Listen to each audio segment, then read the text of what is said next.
السلام علیکم پیارے بچوں، میں اردو ٹیچر بشیر احمد میر، کلاس 8 سبجیکٹ اردو، موضوع جابر بن حیا۔ آج ہم جابر بن حیا کے بارے میں پڑھیں گے۔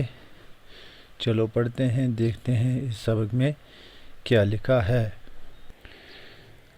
آج سے کوئی سینکڑوں سال پہلے 818 عیسوی کے آس پاس کوفے میں ایک عطرہار رہا کرتا تھا۔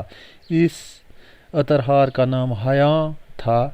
عطری سے مشکل سے اس کی گزر بسر ہوتی تھی۔ اس کے ہاں ایک بیٹا ہوا جس کا نام جابر رکھا گیا۔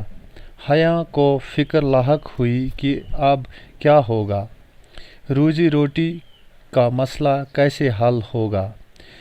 پیسہ کمانے کے لالچ میں وہ چھوٹے بڑے جرائم میں ملوث ہو گیا۔ جابر ابھی نہایت ہی کم سن تھا کہ اس کے باپ کو کسی جرم میں پھانسی دے دی گئی۔ اب جابر کی تعلیم و تربیت کا سارا بوجھ اس کی غریب ماں پر آن پڑا۔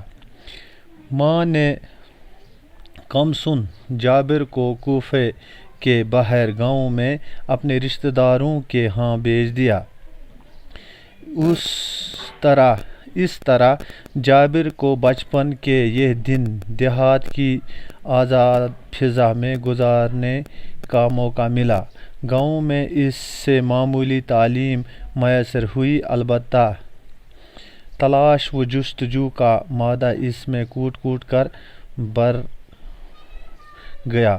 کچھ سال گاؤں میں گزارنے کے بعد جابر واپس کوفہ آیا۔ انشاءاللہ کل ہم اس سے آگے پڑھیں گے۔ اللہ حافظ۔